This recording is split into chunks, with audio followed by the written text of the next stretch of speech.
가나안 성도라는 말 들어보셨어요? 어떤 발표에 따르면 가나안 성도가 한국에 한 수십만 명은 될 거다. 이런 얘기들이 있는데, 교회는 나가지 않지만 나는 그리스도인이다 이렇게 주장하는 분들을 가나안 성도라고 그러죠. 왜 가나안 성도냐면 안 나가, 이걸 바꿔서 앞뒤를 뒤집어서 가나안 안 나가, 그래서 가나안 성도라고 한다고 합니다. 이 표현이 참 굉장히 역설적이에요.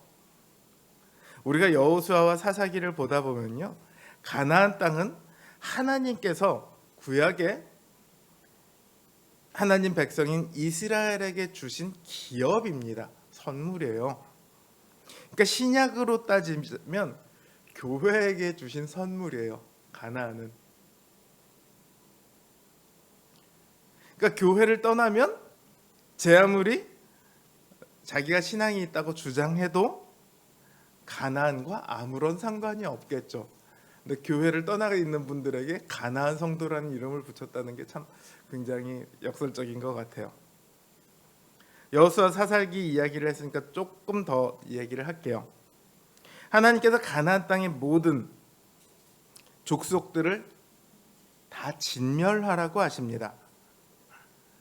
그 이유는 가나안 백성들의 악이 더 이상 두고 볼 수 없을 만큼 악이 가득 차기도 했고요.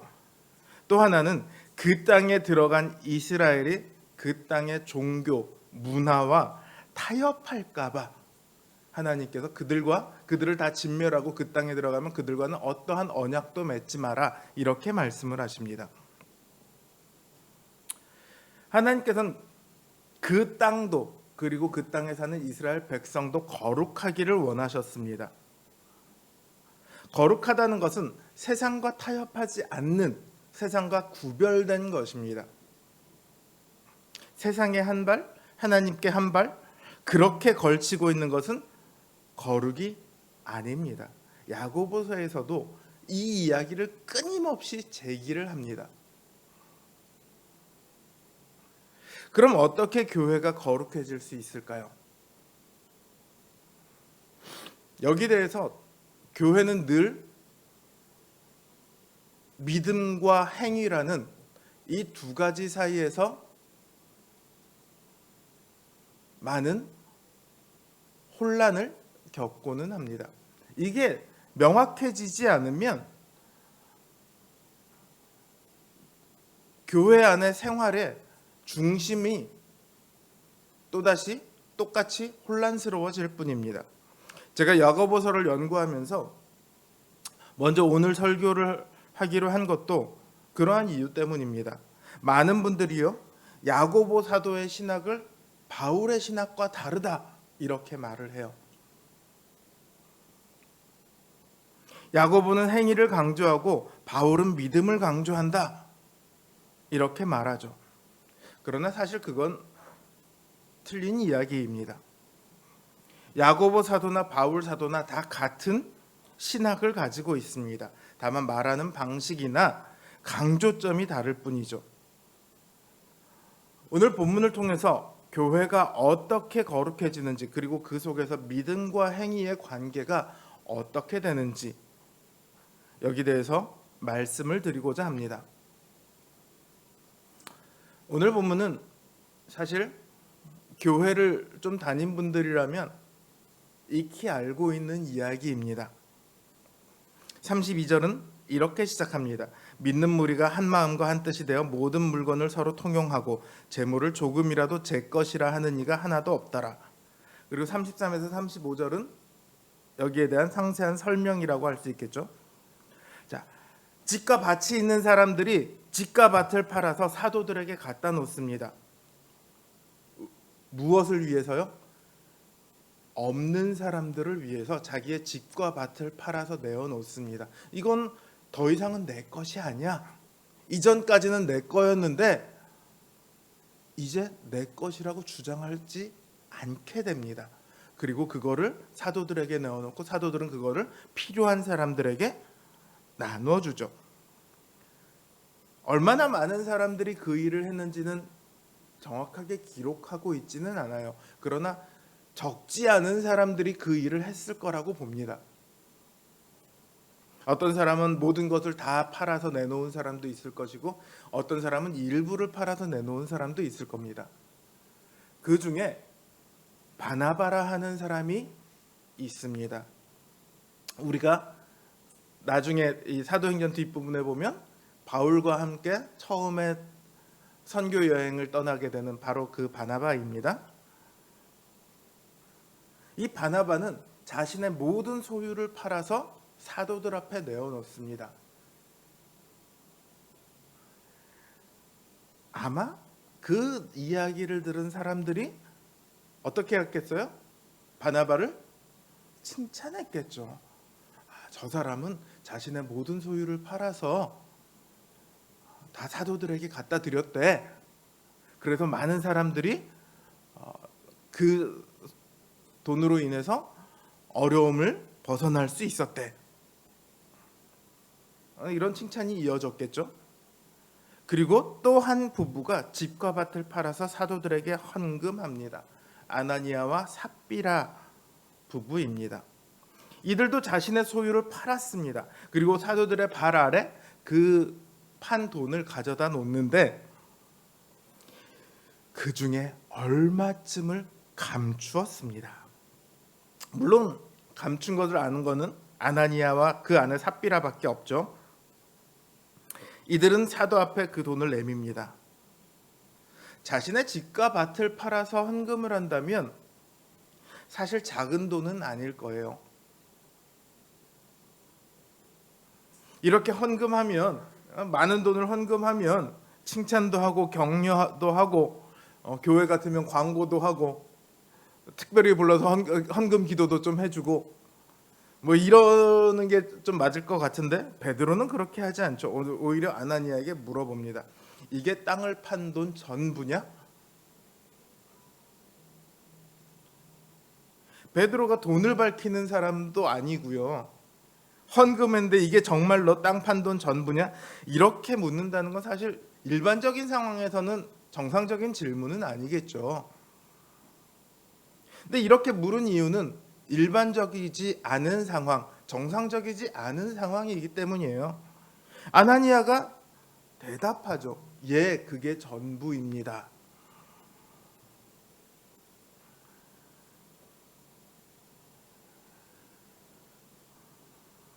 아나니아의 대답을 듣고 베드로가 갑자기 아나니아를 꾸짖기 시작합니다. 아나니아야, 어찌하여 너는 땅값 얼마를 감추었느냐? 헌금을 얼마를 하고 뭐 그게 중요합니까? 아무것도 안 팔고 아무것도 안 내놓는 사람도 있는데, 좀 감추기는 했지만 그래도 아나니아와 삽비라는 상당한 돈을 헌금했잖아요. 근데 왜 그걸 갖고 화를 낼까요? 심지어 베드로의 말을 들은 아나니아는 그 길로 엎드려져서 혼이 나가버립니다. 죽어버렸어요. 말 한마디로 사람을 죽일 수 있다는 것도 분명히 놀랍지만 그보다 더 놀라운 것은요, 땅값을 감추었다는 이유로 아나니아가 죽음에 이르게 됐다는 거예요.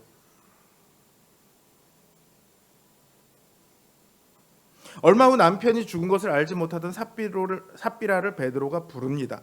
그리고는 똑같이 물어보죠. 이게 땅 판 돈의 전부냐? 삽비라 똑같이 이야기합니다. 그게 전부입니다.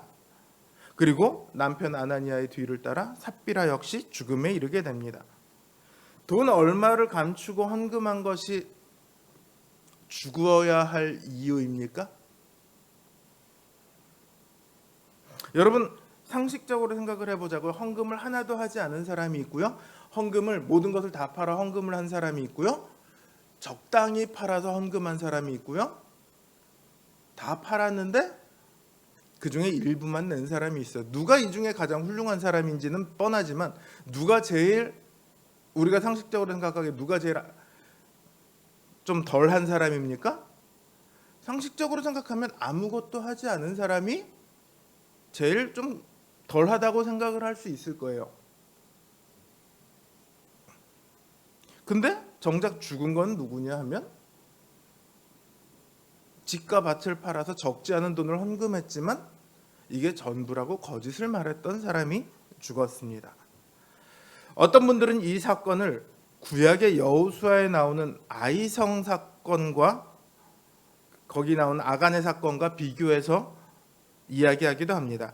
아간이 전리품을 집안에 숨기는 바람에 이스라엘이 적의 숫자도 얼마 되지 않는데 그 적에게 패배하고 돌아옵니다. 상당한 사람이 죽고 다치죠. 이 사건이 오늘 아나니아 삽비라의 사건이 아간의 사건과 비슷하다 이렇게 말할 때 정말 비슷한 면이 많이 있어요. 하지만 명확히 다른 점이 하나가 있습니다. 아간은요, 자신의 것이 아니라 하나님의 것을 숨겼습니다. 하지만 아나니아는 자신의 것을 숨겼거든요. 하나님의 것을 숨긴 아간이 죽을 이유는 너무도 명확합니다. 그럼 아나니아가 죽어야 할 이유는 뭐죠? 하나님의 것이 아니고 자기의 것을 숨겼는데? 베드로는 3절에서 아나니아가 땅값을 숨기고 거짓말을 한 것이 성령을 속인 일이다 이렇게 말을 합니다. 그러면서 4절에는 사람에게 거짓말을 한 것이 아니라 하나님께 거짓말을 한 것이라고 말을 합니다. 4절을 보세요. 땅이 그대로 있을 때에는 내 땅이 아니며 판 후에도 내 임의대로 할 수가 없더냐. 이 말은 아나니아가 땅을 팔지 않았어도 아무 상관이 없다는 소리예요. 혹은 팔고 일부만 헌금을 했어도 아무 상관이 없다는 말입니다. 자기 재산 자기가 팔아서 자기가 그 돈으로 헌금을 하는데 얼마를 헌금을 했던 그게 무슨 상관이 있습니까? 그렇죠? 아나니아가 삽비라가 그 중에 일부만 그냥 헌금을 했더라도 아니 헌금을 하지 않았더라도 베드로는 아무런 말도 하지 않았을 겁니다. 일부만 가지고 왔더라면 베드로가 오히려 그들을 칭찬하고 축복을 했을 겁니다. 근데 아나니아와 삽비라는 그렇게 하지 않았죠. 왜 그랬을까요? 왜 아나니아와 삽비라는 거짓을 말했을까요? 그들이 헌금한 돈도 작은 돈은 아니에요. 그들이 그대로 갖고 가면 사람들에게 소문이 나고 충분히 칭찬받을 만합니다. 그런데 왜 아나니아와 삽비라는 굳이 거짓말을 했을까요? 우리 개역 한글 성경에는 생략되어 있지만 헬라어 성경을 보면 5장 1절이 어떻게 시작하냐면 또한 이렇게 시작을 합니다. 바로 앞에 있는 바나바가 땅값을 팔아서 전부를 하나님 사도들 발 앞에 내어 놓으니라. 또한 아나니아와 삽비라라는 부부가 있는데 이렇게 이야기가 진행이 됩니다. 이 둘을 대조시키고 있는 거예요.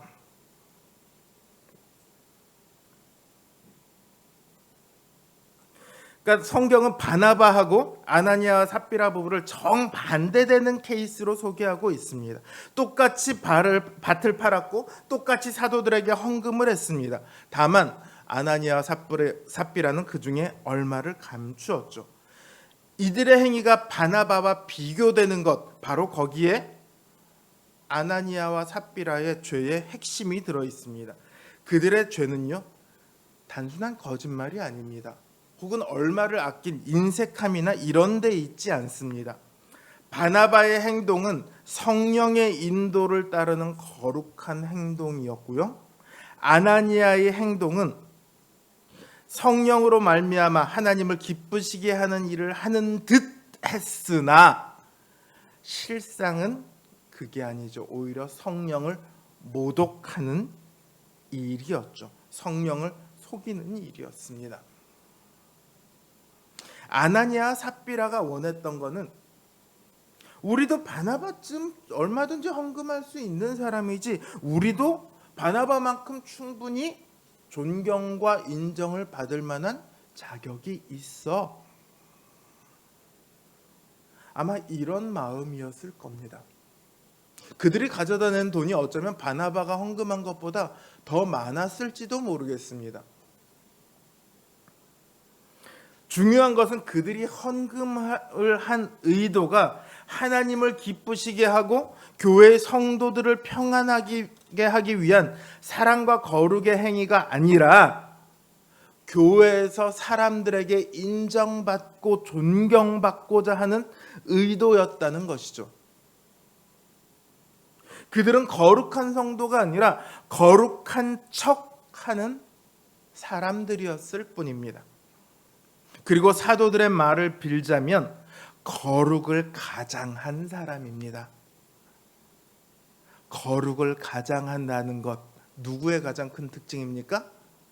사단의 가장 큰 특징입니다. 사단은요, 교회 안에서 가장 활발하게 활동을 합니다. 그런데 머리에 뿔나고 뭐 삼지창 들고 우리 어렸을 때 봤던 그런 악마와 같은 모습으로 우리에게 결코 나타나지 않아요. 광명의 천사를 가장한다고 그렇게 성경은 기록하고 있습니다. 가장 거룩한 척하고 와서 우리들에게 야 이거 하자, 이거 하면 어때? 그 정도만 해도 괜찮아, 이러고 얘기를 하죠. 고린도전서 11장 14절에서 15절을 보면 바울은 사단이 광명의 천사로 가장한다 이렇게 말을 합니다. 그러니까 오히려 아주 거룩한 척하면서 교회 안에서 자신의 영향력을 세워서 성도들을 유혹하죠. 아나니아가 지금 그 일을 하고 있는 겁니다. 자신이 거룩한 사람처럼 보이기를 원했습니다. 그래서 거룩한 모습을 보인 바나바처럼 행동을 합니다. 그러나 그것은 결코 거룩한 성령을 따르는 행동이 아니었죠. 베드로가 그래서 3절에 뭐라고 얘기합니까? 아나니아에게 어찌하여 사단이 내 마음에 가득하냐 이렇게 말을 합니다.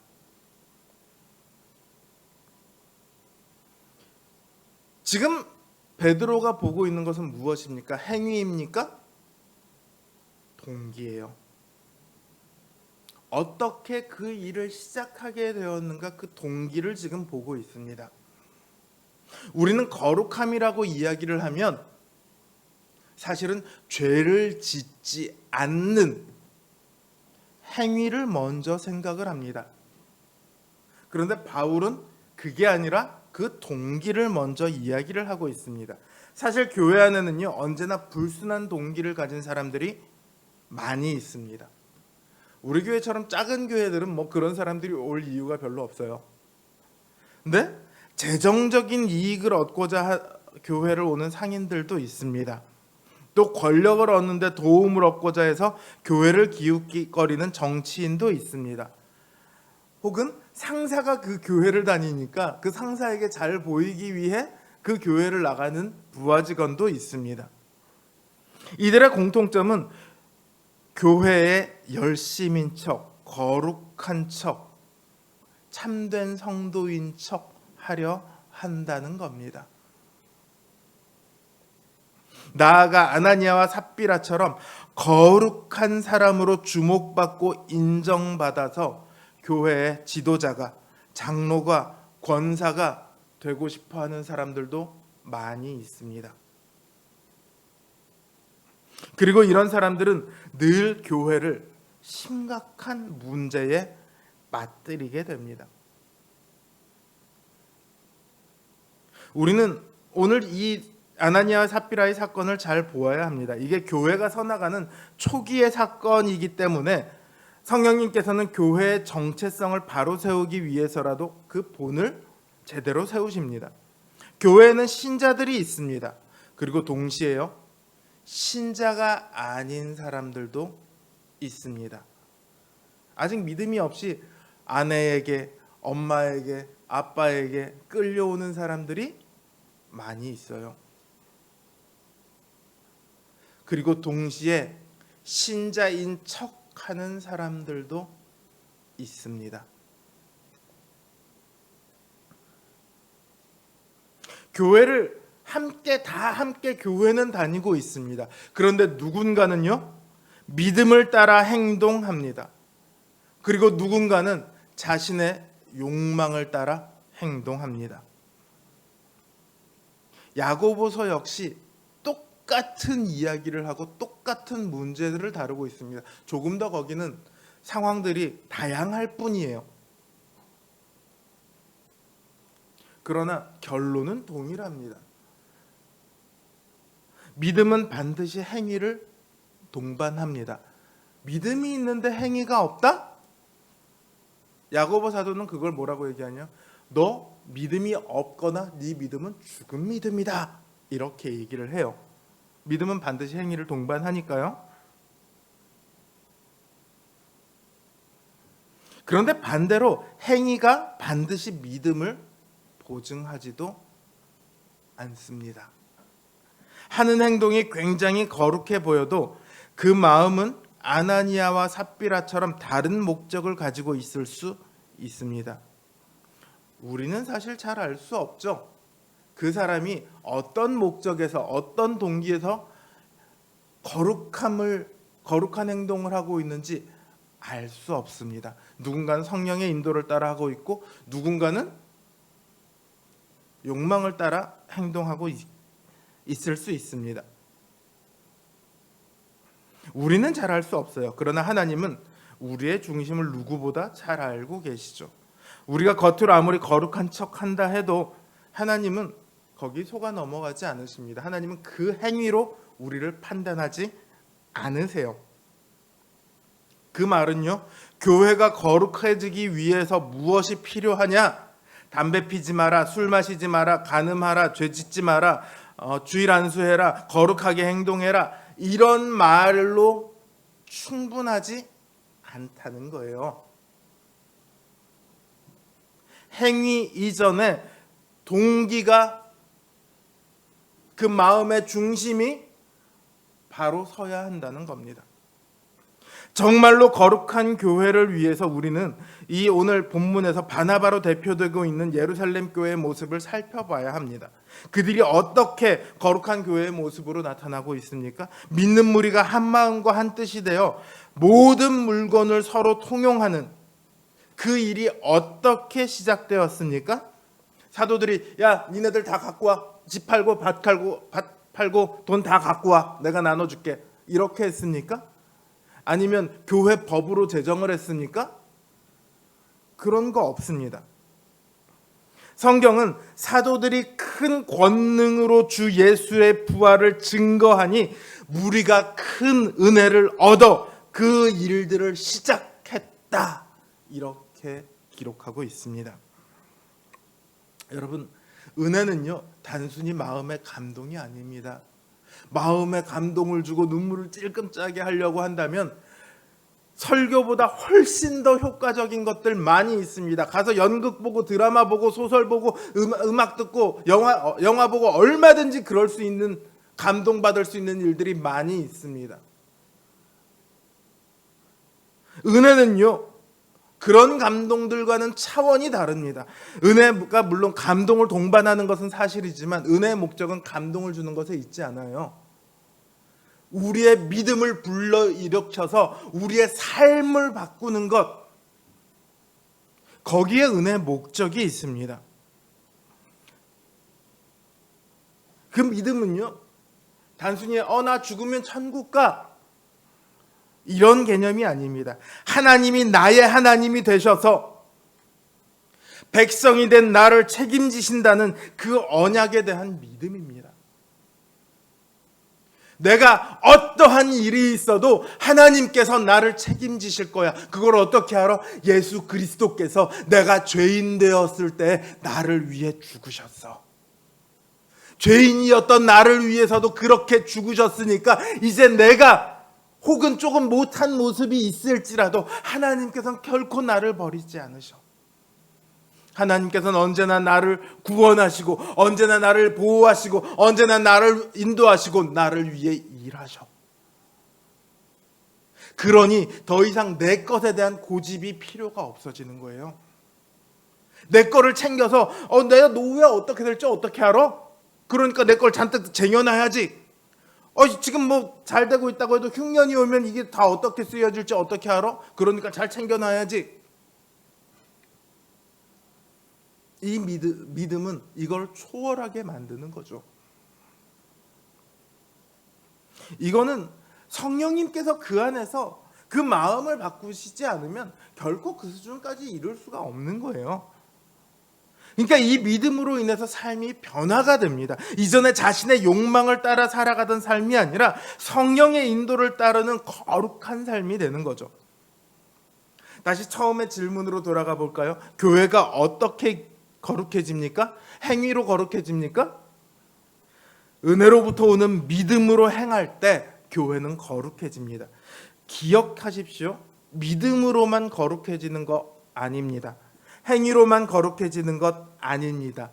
믿음으로 행할 때 그때 교회는 거룩해집니다. 성령의 인도를 따라 행할 때 교회는 거룩해집니다. 그 외에는 어떤 것으로도 교회는 거룩해지지 않습니다.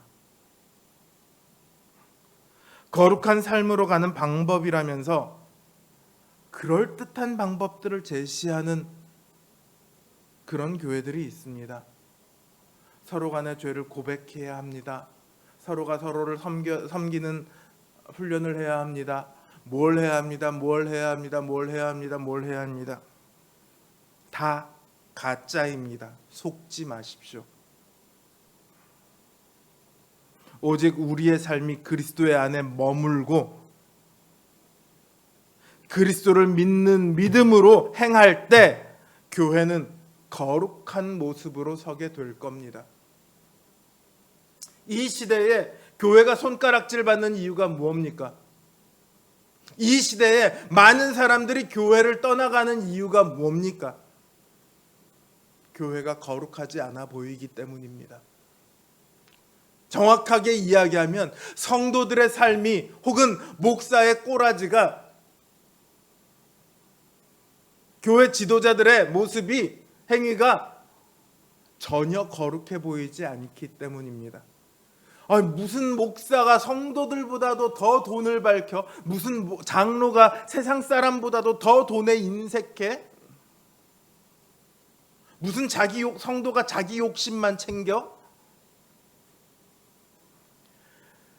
저희 노회 이번에 회계로 뽑히신 성가교회 유원유 장로님이라고 계십니다. 이분이 자동차 정비하는 일을 하세요.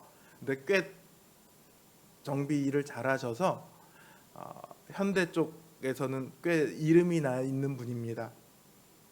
이분이 정비 일을 하시는 분들이 원래 되게 꼼꼼해요. 그러지 않으면 정비 대충 하면 큰일 나잖아요. 그렇죠? 굉장히 꼼꼼한 성격이에요. 그래서 차가 오면 그거를 따져봐서 이거는 고칠 수 있어요. 이건 못 고쳐요. 이거는 부품 이거의 문제가 아니라 본인 과실이에요. 뭐 이런 식으로 따지다 보니까 어느 날 본인은 본인의 일을 정말 열심히 했는데 어느 날 보니까 그 차별로 이렇게 커뮤니티들이 있잖아요. 거기에 자기 이름이 막 회자가 되고 있더래요. 안 좋은 쪽으로만. 그 사람한테 가지 마라. 그 사람한테 가면 욕만 먹고 잘 고쳐주지도 않고 어쩌고 막 이런 얘기들이 돌고 있더래요. 펑펑 울고 한 1-2년을 그래서 엄청나게 고민을 하셨대요. 그리고 그때부터 자기의 태도를 바꾸기 시작하셨대요. 조금 뭐 그런 게 있어도 너그럽게 행동을 하고 참아주고 화나는 일이 있어도 꾹꾹 눌러 담고 이러기 시작했대요. 지금은 커뮤니티 쪽에서 칭찬이 굉장히 많이 돌고 있다고 하더라고요. 그러면서 이분이 뭐라고 얘기하냐면 한 번은 차를 고치고 났는데 그 차를 갖고 가시는 분이 그런 얘기를 하더래요. 정비사님 신자죠? 그 말을 들을 때가 자기 신앙생활을 하면서 가장 행복했을 때래요.